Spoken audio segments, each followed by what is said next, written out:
నమస్తే, నేను అశోక్ పోషం, ప్రకృతి పర్యావరణ ప్రజాస్వామ్య పరిరక్షణ foundation all India OBC Jack convener మాట్లాడుతున్నా. ఈరోజు మనకు ఉన్న సమస్యల మీద ఒక విషయం మాట్లాడడానికి నేను ఈరోజు ఈ యొక్క ప్రకృతిని ఆలవాలంగా ఉన్న ఆర్ట్స్ కాలేజ్ దగ్గర రావడం జరిగింది. ముఖ్యంగా ఈరోజు మాట్లాడాలనుకున్నది ఏంటంటే, ఒకటే రోజు ఉంది డిఎస్సి పోస్ట్పోన్ చేయడానికి. విద్యార్థులలో చాలా మానసిక ఆందోళన గురవుతారు. ఇది అవుతుందా కాదా, లేదంటే పోస్ట్పోన్ అవుతుందా కాదా అన్న భయంలో ఉన్నారు.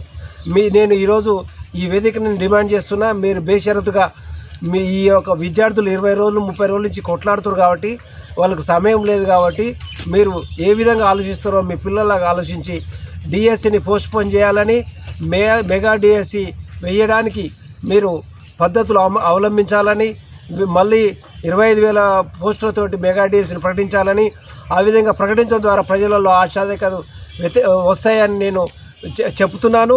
మళ్ళీ ఇంకొక విషయం ఏంటంటే, గ్రూప్ 3, గ్రూప్ 2 పోస్టులు పెంచాలని, వాటిని వాయిదా వేయాలని ఈరోజు మొన్న ఈ వారం రోజులుగా జరుగుతున్న గ్రూప్ 3, గ్రూప్ 2 ఎగ్జామ్ విద్యార్థులకు సంఘీభావంగా నిన్న సెక్రటరీ ముట్టడి చేయడం జరిగింది.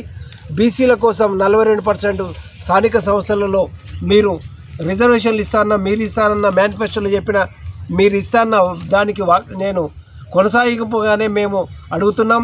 రిజర్వేషన్లు వెంటనే అమలు చేయాలని.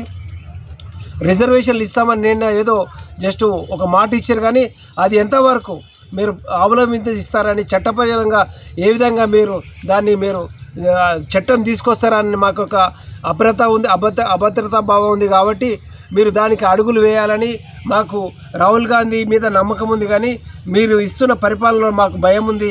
నిజంగా మా యొక్క మాటల్ని మీరు మేము ఈ బీసీలలో మళ్ళా బానిసల్లాగా చెంచాలాగా చేస్తారని చెప్పేసి భయం ఉంది. మీరు మాకు మాటలు చెప్పి ఓట్లు వేసుకోవడం మీకు పరిపాటుగా జరుగుతుంది. 76-78 సంవత్సరాలుగా ఇదే పని చేస్తున్నారు. ఇది జరగకుండా ఉండాలంటే బీసీలలో, ఎస్సీలలో, ఎస్టీలలో అందరూ ఐక్యంగా ఈసారి కనుక మీరు చెప్పిన మాటలు చేయకుంటే 2028లో మీ యొక్క వాగ్దానాలు ఏ విధంగా అమలు చేస్తారో చూసి బహుజనుల నుంచి ఒక నాయకత్వం వస్తుందని, ఇంకొక ఉద్యమం వస్తుందని, ఇదే ఒక పార్టీగా దేశం మొత్తం రావడానికి మేము ప్రయత్నం చేస్తానని, నేను ప్రధానంగా భూమిక పోషిస్తానని ఈరోజు వాగ్దానం చేస్తున్నా. మీరు రాజ్యాంగబద్ధంగా పరిపాలన చేస్తున్నారని నేను నమ్మట్లేను. ఎందుకంటే వృత్తులు ఉండాలి, కానీ కుల వృత్తులు ఉండడానికి మీరు ప్రోత్సాహం చేస్తున్నారు. అదే కేసీఆర్ పోయిన ఆయన పరిపాలనలో గొర్రెలు బర్రెలు అని ఏదైతే కొన్ని కులాలకు అదే వృత్తి కావాలని వాళ్ళు మోసపూరితంగా ఆయన పరిపాలన చేసిండు. అది ఇట్లా మనవాదం అవుతుంది. మీరు ఇప్పుడు గౌడ సోదరులకు ఏదో కవచాన్ని, మన కాటమయ్య కవచాన్ని మీరు నిన్న వాళ్ళకు అటువంటి పథకాలు పెట్టడం, మళ్ళీ గౌడ కులస్తుల్ని ఊర్లలోనే ఉండాలి, కళ్ళులే అమ్మాలని ఒక బానిస సంకేతం కోసం మీరు చేస్తున్నారని నేను అనుకుంటున్నాను.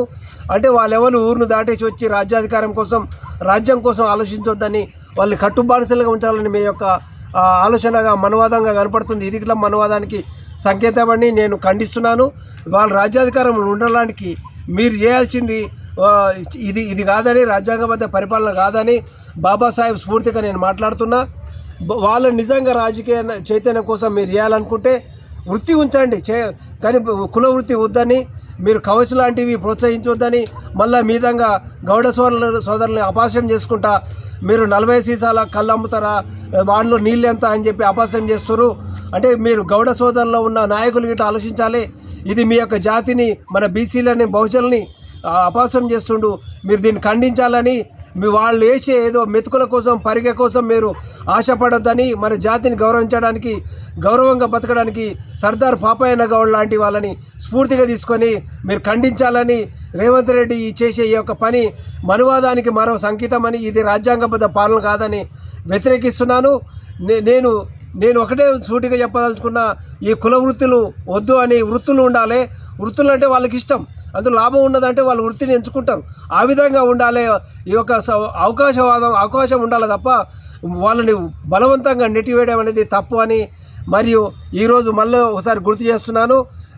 డిఎస్సిని వెంటనే పోస్ట్పోన్ చేయాలని, గ్రూప్ 2, గ్రూప్ 3లలో ఉద్యోగాలు పెంచాలని, గ్రూప్ 2, గ్రూప్ 3 యొక్క ఎగ్జామ్స్ పోస్ట్పోన్ చేయాలని డిమాండ్ చేస్తున్నాను. హెచ్చరిస్తున్నాను.